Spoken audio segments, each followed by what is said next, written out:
Muy buenas tardes, ¿cómo anda Mabel? Mabel Moya. La verdad, sorprendida por la visita, agradecida porque no es que uno necesite de estas cosas, pero cuando uno no es profeta en su tierra, uno siente que yo soy de acá, entonces me gusta que la gente conozca qué es lo que hago. Conozco mucha gente del campo, o sea, siempre, o sea, desde que yo presenté mi trabajo de décimas camperas, que hice un libro yo, se llama Tradiciones Gauchas. Cuando yo presento ese libro, el resto me encasilló en las décimas camperas, pero en realidad yo escribo desde hace muchos años. Ay, perdón. No, no pasa nada, esto es así, Y, Mabel. y yo soy exalumna de la escuela número 2 y creo que iba a cuarto grado cuando mis maestras conocieron lo que me gustaba. Entonces, una de las maestras me dijo un día, desde la casa hasta la escuela, que haga como claro, que yo escriba como una oración larga, pero yo no soy de oraciones cortas. O sea, como una oración corta donde plasme mi recorrido. Pero yo soy de oraciones largas porque soy soñadora de esta tierra, porque me gusta mirar, vivo en un lugar de las 4 estaciones y no es que tengamos que esperar el invierno para que haga frío, porque el otoño por ahí nos golpea y uno no es que espera la primavera para que estemos como en el norte, pero si acá hace 19 grados, es para nosotros un placer el calor porque está lindo que uno tenga un clima así también. Entonces esta es una tierra de las 4 estaciones que se abrazan, un cielo como creo que no lo tiene nadie, un cielo que amanece naranja, una luna que se levanta en el mar gigante, se levanta alguna noche y va subiendo y es tan hermosa. Esa es nuestra luna, como nuestro sol, y qué sé yo, cosas lindas pasan acá. Y yo empecé a escribir y después tuve la oportunidad cuando termino la escuela, creo que tenía 13 o 14 años, la conozco a Leonor María Piñero y, y empecé a ir a cafés literarios con ella, en la época donde agarrábamos una servilleta y empezábamos a escribir y escribía el otro y escribía, hasta que formábamos una poesía o un poema. Amigos que ya no están, bueno, el papá de Alejandro Pinto sí está viviendo en una provincia, y qué sé yo, por ahí nos comunicamos, pero entonces comencé a crecer y uno va evolucionando. No sé cómo será lo de otros poetas, ¿no? Pero uno va evolucionando, primero escribe unas cosas, después va escribiendo otras, pero nunca las busqué en los libros. Es algo que Dios me dio en mi corazón, en mi sentir. Pero, perdón si estoy hablando muy rápido, No, estoy no, no, está bien, está bien. emocionada, pero en el año, yo me crié en el campo. ¿En dónde es que te quedaste, Claro, Mabel? yo me crié en el campo cuando mi papá trabajaba en la provincia del Chubut, cerca de Balmaceda, Chile, en una estancia que la tengo en el libro, no creo que la tenga acá, en una estancia que eran parientes de los los Aragón, sabemos que Sí, todos sí. son parientes. Entonces, mi papá había venido en el 56, más o menos 54, 55, una cosa así. Había venido a Tierra del Fuego, a ver Tierra del Fuego para trabajar acá, porque allá se lo estaban proponiendo ya. Entonces, Bueno, vino en esa época, no habíamos nacido, porque yo nací en el 60 y soy la mayor de todos mis hermanos. Y sí, 54, 55. Esto sería, no sé, alguien que está escuchando sabría en esa época cómo era Río Grande. Eh, Vinimos en un avión que ahora no recuerdo, sé que era de la Marina. Bajamos en el hangar no en el aeropuerto porque no existía, en el hangar de la base aeronaval. Ah, mira. Detrás de la base aeronaval había ahí seguramente una pista, un avión chico, yo no podría darles la dimensión, pero de un lado tenía asientos donde venían algunos pasajeros y bueno, ya ahí vinimos. Mi papá, mi mamá, yo, vino Esther y vino Raúl. Raúl y Norma, a ver, Norma y Susana, no, Norma, Raúl y Norma, a ver, y Susana, porque conté a mi padre y a mi madre, me faltaban dedos, y Susana, vinimos 5, Ah, mira. 5 hijos. Y bueno, mi papá ya después volvió a venir él antes de esa época, volvió a venir de nuevo y ya le tenían en María Betty una casa al lado de la biblioteca con muchas habitaciones, una casa hermosa, pero bueno, yo lo siento así porque siempre me gustó toda esta cosa de las casas. Yo hasta trabajé en María Betty en la Villa María, en la vieja Villa María, en las temporadas que venían los dueños con sus parientes, amigos, le llevaba con un carrito el desayuno a las señoras. En las temporadas me gustaba trabajar ahí. Y ya tendría unos 14 años ahí más o menos. Y bueno, mi papá después demoró, no vinimos enseguida, porque nací yo, bueno, nació Esther, nació Raúl, nació Norma y Susana. En el 66 vinimos a la isla. Y ahí nomás nos estaban esperando y nos llevaron a la estancia. No conocimos el pueblo de esa época. Y bueno, y es así hasta que pudieron venir y buscarnos la escuela. Yo entré en el 68 muy atrasada. ¿Entraste atrasadita a la escuela? Sí, atrasada. Se usaba mucho también, ¿eh? Claro. O sea, no es que se usaba, pero viste que para Sí. estirar, para no bajar del campo, porque algunos se quedaban sin trabajo, porque sí, tenía que venirse al pueblo a quedarse. Claro, sí. O se quedaban o lo dejaban en la residencia. En la residencia. Creo que en esa época había una sola, me parece que era la de acá del Austral, o en Radma, no me acuerdo, pero sé que había 1 o 2 residencias había. Y bueno, y no, en ese lugar no había lugar, entonces nos dejaron en casa de pensionistas, matrimonio por ahí la señora que recibía a chicos. Claro, y bueno, hacían su plata y a mí me dejaron en la casa de Ramón Leiva, con la señora que en este momento no me acuerdo cómo se llama. Y después estuve ahí creo que 1 año, habré estado 1 año y algo, 2, y después me dejó enfrente en la casa de la mamá de Nano Cunquel. Ah, mira. De Lesian Polea. Y bueno, me dejó ahí y ahí sí estuve más tiempo. Hasta que mi papá compró la casa que actualmente está en el fondo, de ahí de Perito 1021. Y bueno, y ahí comenzamos y yo trasladándome a Leonor y bueno, y estuve en eso hasta que después tuve la alegría, ¿no? Y una cosa hermosa para mí de participar de la primera feria del libro, que lo conocí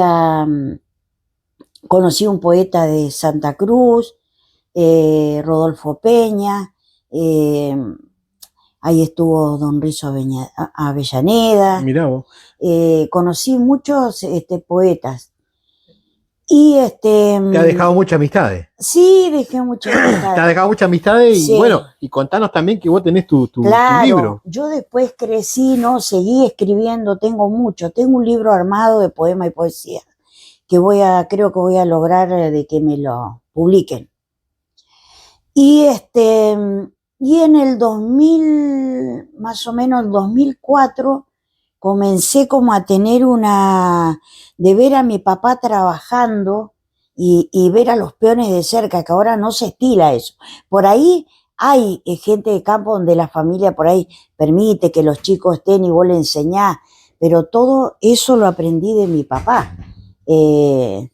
Nos hacía estar en las mangas del corral, cuando pintar el lomo a la oveja, a carnero, y él te iba diciendo, y después para que vayan corriendo la lata con las piedritas, que no sé si ahora... Y después al lavado. Sí, después en el baño nos hacía ir, y con no sé cómo es que se llama, que tiene como dos cuernitos así, que vos le hacías el cuello y la metías hasta abajo, y bueno, y ahí vos sabés que yo siempre me acuerdo del olor particular, viste, que ese líquido que le tiraban al agua, y vos sabés que hace años que no siento ese olorcito porque uno no tiene la posibilidad de ir cuando están haciendo, pero era un olorcito particular que hasta el día de hoy todavía lo tengo en mi mente, y sé cómo era más o menos. Sí, yo creo que lo deben tener ahí porque hoy no sé si lo usan mucho el tema del baño. No usan muchas cosas.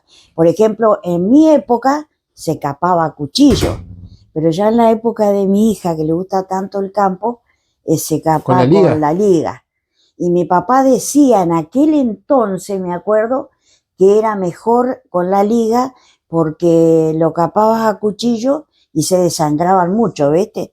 Y con la liga te vas secando y cae solo.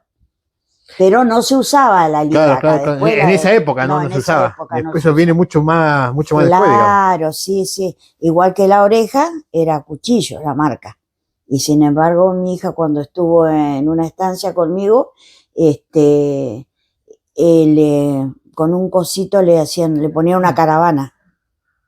Y sí, ha ido evolucionando. Obviamente, todo va evolucionando. Ha ido evolucionando. Por ahí yo no es que tengo discusiones, soy una persona pasiva, pero por ahí he dicho que bueno, que antes vos veías a los perros ovejeros, yo amo los perros ovejeros, yo pudiera tener un par acá, los tendría, pero mi hija me trajo otra raza, obvio. Y ama los perros ovejeros, y esos hombres de antes cómo te silbaban para que te hicieran caso. Mi papá se ganó algunos, ¿En la fiesta del ovejero? Sí, en la fiesta del ovejero. Y bueno, y siempre me llevaba a la fiesta del ovejero. Disfruté tantos años la fiesta del ovejero. Que lo más lindo que te queda siempre van a ser los recuerdos, ¿no? De y entonces cosas, ¿no? Yo digo, y ahora vos vas a un piño, ves que lo rodean 4 cuatriciclos, y vos decís, ¿cómo? Pero respeto ese trabajo, porque hablando con un amigo hace como una semana y algo, 2, con mi amigo Miguelito Burgo, él me dijo, Mabel, yo ando en cuatriciclo. Dijo, ya no rodeamos a caballo con los perros. No, exactamente, pero dice por ahí... que los perros andan, pero vos rodeás con el cuatriciclo. Claro, ellos te ayudan. En realidad sería el cuatriciclo, sería el caballo de hoy. Claro. Digamos. Entonces yo soy muy respetuosa de eso porque... Pero igual convengamos que en esa época también en la misma persona, yo que sé, ir de un campo a otro tardaba un cierto tiempo por los caballos, por la patinada, por caída. Sí. Yo con el cuatriciclo te alivió un montón eso, y te alivia el tiempo igual. Sí, te alivia. Igual es peligroso, pero bueno, sería mucho menos. Pero te cae de más abajo, pero bueno.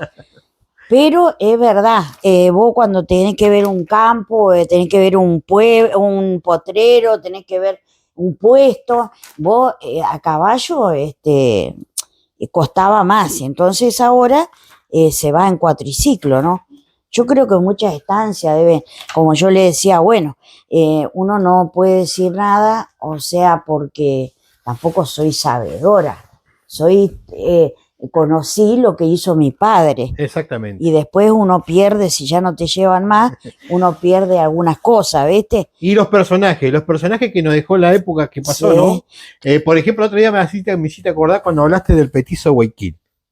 Sí. Me hiciste acordar muchas veces porque mi papá era un tipo que iba a ese lugar a tomar su copetín, y Eligio Cárdenas también de Estancia Guasuqué, que era su compadre, era muy amigo del petizo Guayquil, y se juntaba mucho ahí en ese bar a tomar. En ese bar. Y yo hasta el día de hoy uno pasa, se acuerda de ese lugar y busca a veces la camioneta, la Ford que tenían, una Ford amarilla con verde. Yo he hablado con el hijo hace un par de años y no, él como mucho no se acuerda, o viste cuando no es tu historia o sea, es tu historia.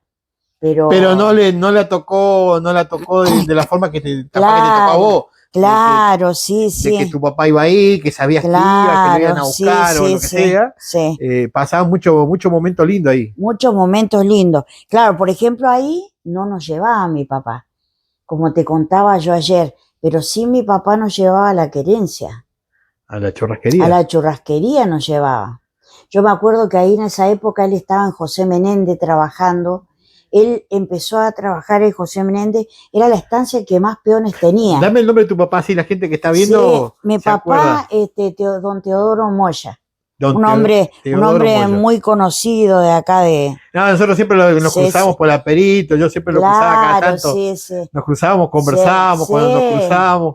Viste que él siempre tenía su parada en una esquina. Claro. Para lo encontraba parado en otra esquina por su problema de que tenía para caminar. Sí. Así que siempre nos encontrábamos y conversábamos. Él iba caminando, su anhelo siempre era ir al hospital, porque él en el hospital encontraba a todos los viejos amigos. Claro, entonces él se iba a ir. Sí. A buscar.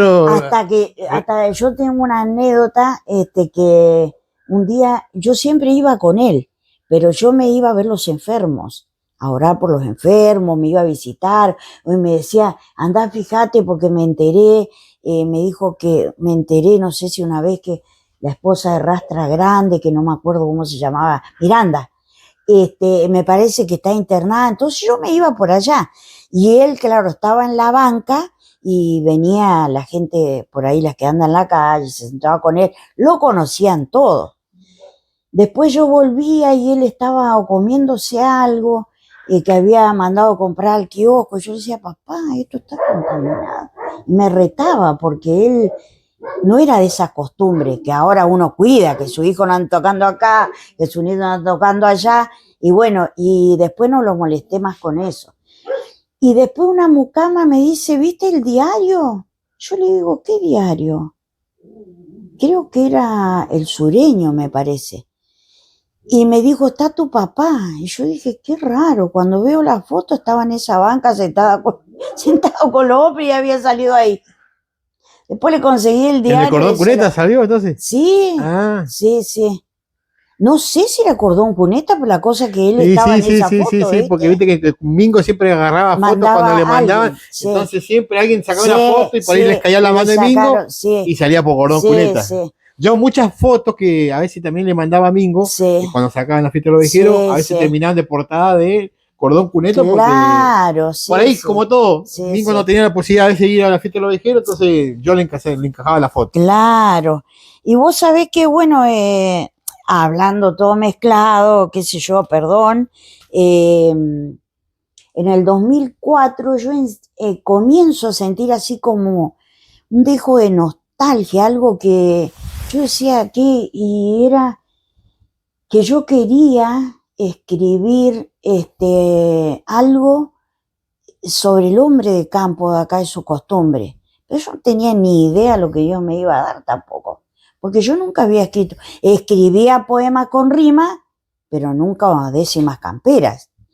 Y empecé a escribir, no sé si alcancé a escribir 4 por ahí, o 5, habrá sido en el 2005 más o menos, y después tuve un accidente cerebrovascular en el 2006, que estuve en terapia intensiva, no sé, como 40 días, me llevaron a Ushuaia, me abrieron la cabeza, me operaron y qué sé yo, y yo no pude escribir más, recién en el 2007, no, 8 más o menos, en el 2008 y 2009, yo escribo Décimas Camperas desde el comienzo, como hablo del hombre de campo y su costumbre, pero yo estoy ahí en la película, ¿no?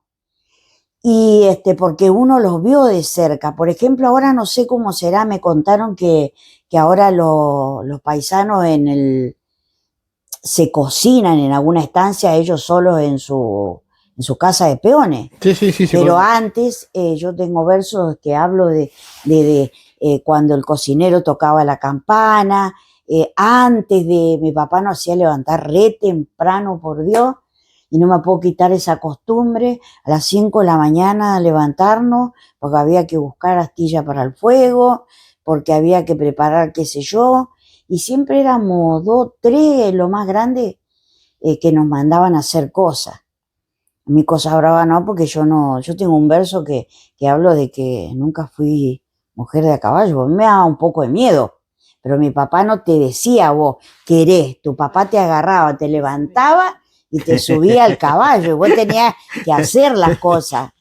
Y me acuerdo cuando estábamos José Menéndez, que nos traía a los 3, y a veces a los 2, nomás Raúl, que era más chiquito, y a mí, y costeábamos el cerro, estaba el puente colgante, y tenías que costear el cerro y pasar por el puente colgante, que te daba miedo, pero el vaso de caballo no entraba en las maderas. Claro. No pasaba para abajo, digamos, por la madera. No. Estaba tupidita la madera. No creo que hayan pensado en los vasos de caballo, pero gracias a Dios eran así, tenían una endija, pero no tan pronunciada. Y bueno, y de ahí nos veníamos hasta el pueblo. Comprábamos, que la Anónima en esa época, vos capaz que recordás el tiempo, no sé, en esa época la Anónima estaba allá donde estuvo Gendarmería, cuando se quemó, no sé si es 11 de julio, 9 de julio, esa calle, no me acuerdo. Ahí estaba la Anónima. Ah, mira. Sí. Claro, están las cosas de Gendarmería, sería. No, claro, no, viste que vos al final de San Martín, donde está, que había una panadería ahí, está el registro civil, en diagonal de este lado, bueno, ahí estaba la Anónima. Ah, mira. Y al lado estaba la farmacia del pueblo, pegadito a la Anónima. Mira vos. Íbamos, comprábamos lo que necesitábamos mientras los caballos estaban allá en la churrasquería. Mirá vos. Y después íbamos. Mabel, sí. Contame el tema del libro que hiciste. Y bueno, yo termino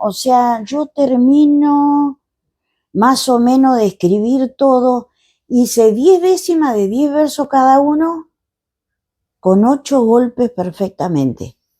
Pero yo me acordé, no es que lo busqué ahora que vos lo buscás en la computadora, no, porque ni celular existía. Sí. El único teléfono que conocía en esa época era el que con los golpes, viste, eso que en Cauchicol tenían eso, cuando estaba mi papá en Cauchicol, después se fue a la sección, tenían ese teléfono. Y bueno, hice los 10 versos y después, claro, salió, que no sé si fue la primera vez que abren la editora cultural en Ushuaia, y estaba Julio Leite acá en Los Yaganes, en Cultura de Yaganes, y yo fui a hablar con él, me dijo los requisitos, todo. Era bastante complicado porque primero te lo pedían en hoja cosa impreso, después no, te lo mandaban de nuevo al sobre, que no, que tendría que ser en CD. Sí, lo que pasa es que siempre hay mucho tema de burocracia, sí, para que te tomen algo, sí. Y ellos le buscan la vuelta en realidad a veces para que se complique, porque en realidad a veces como que se complica la gente que hace algo. Sí. Y bueno, y fue una satisfacción en realidad, porque yo comencé como a pelear mi trabajo, porque cuando voy allá a Cultura de acá de gobierno, el que estaba de ahí encargado me dijo que me había copiado del Martín Fierro, y el Martín Fierro no sé si tiene cestilla o quintilla, que me lo dijo un hombre que sabía. Y yo le dije que no, que ni se parecía, que ni se parecía a los versos de Martín Fierro, para nada. Y entonces, bueno, después hablé con Julio y le dije, mirá, nada que ver. Le digo, Julio, recibime esto, mandalo y qué sé yo. Y lo entregué en el 2010, a finales del 2010, 11, cuando se comienza a complicar el tema de que el papel se encarecía, Sí. que el papel estaba cada vez más caro, cada vez más caro. Entonces me dijeron, o blanco o hueso. Yo dije, no, yo lo quiero a color. Porque las fotos que yo tengo, que gracias a Dios, el amigo Flores me regaló tantas fotos que ahí busqué los conocidos. Y me regaló tantas fotos que le reagradezco. Y después lo busqué a... Ay, ¿cómo se llama el amigo este? El primer fotógrafo que hubo en los campos de jineteada, porque habían otro. ¿Hernández?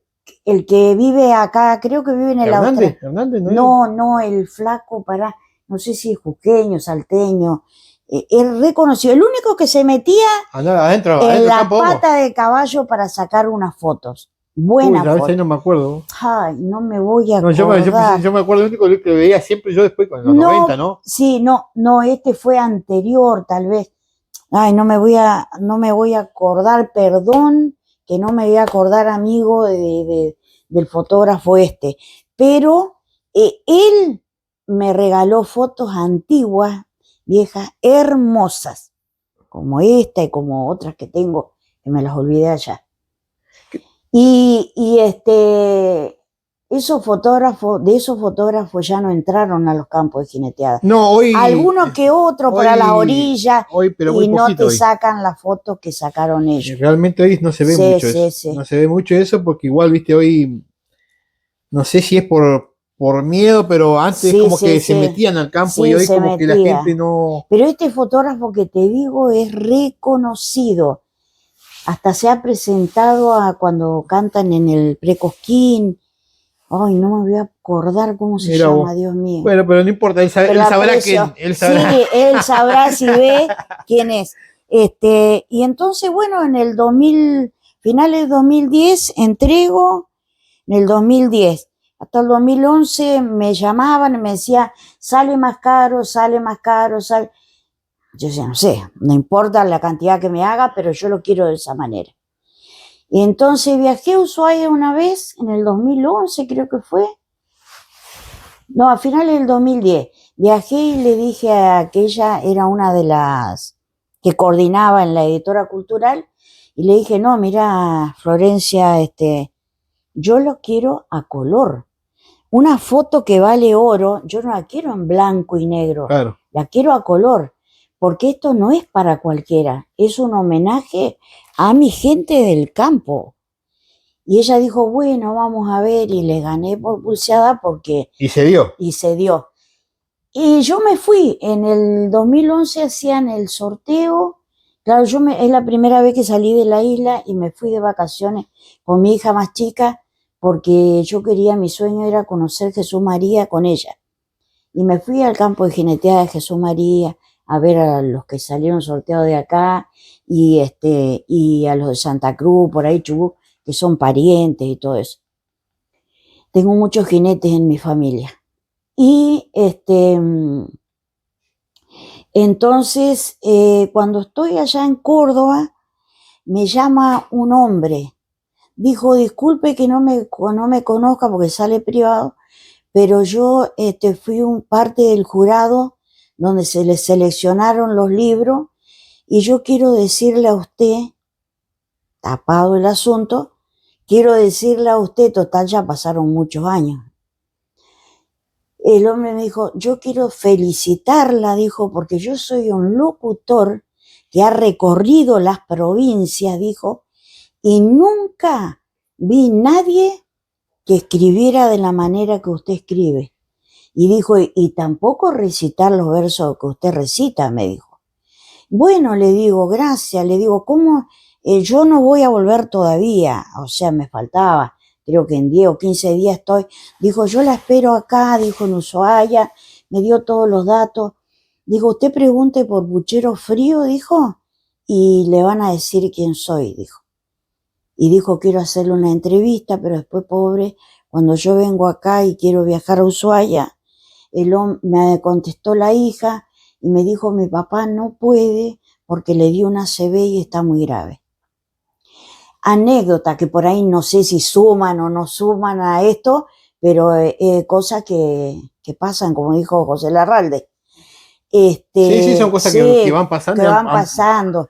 Y entonces... en la trayectoria de todo lo que ha sido, a veces, escribir un libro. Claro.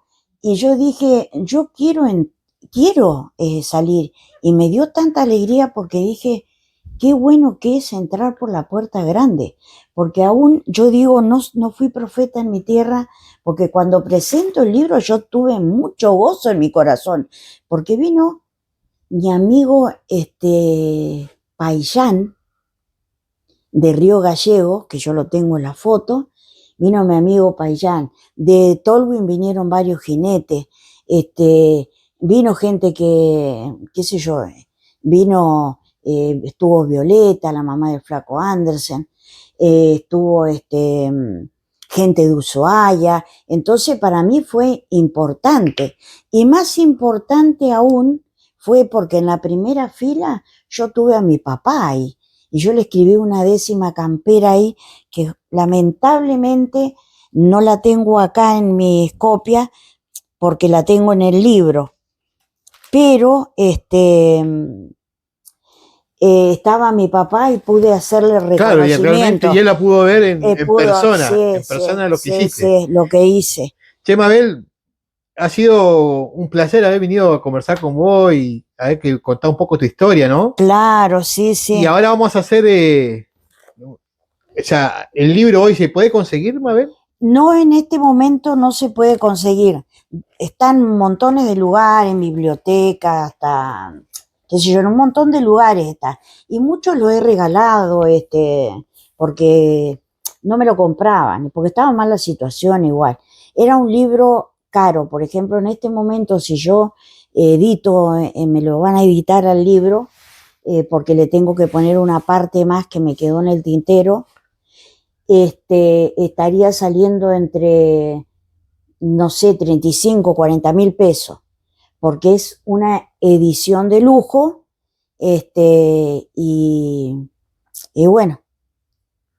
Sí, sí, obviamente. Claro, entonces, porque el precio me lo dio una librería, y me dijo, este libro a este precio, dijo, es un pecado, pero yo no lo podía vender más caro.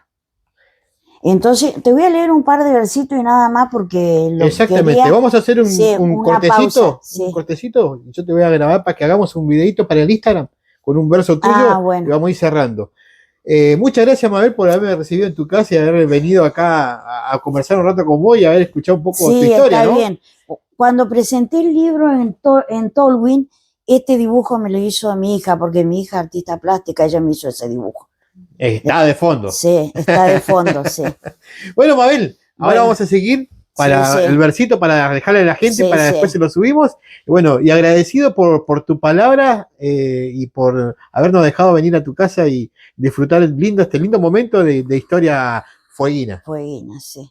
Muchas gracias, Mabel. Bueno, gracias, Panchito. Nos vemos. Gracias.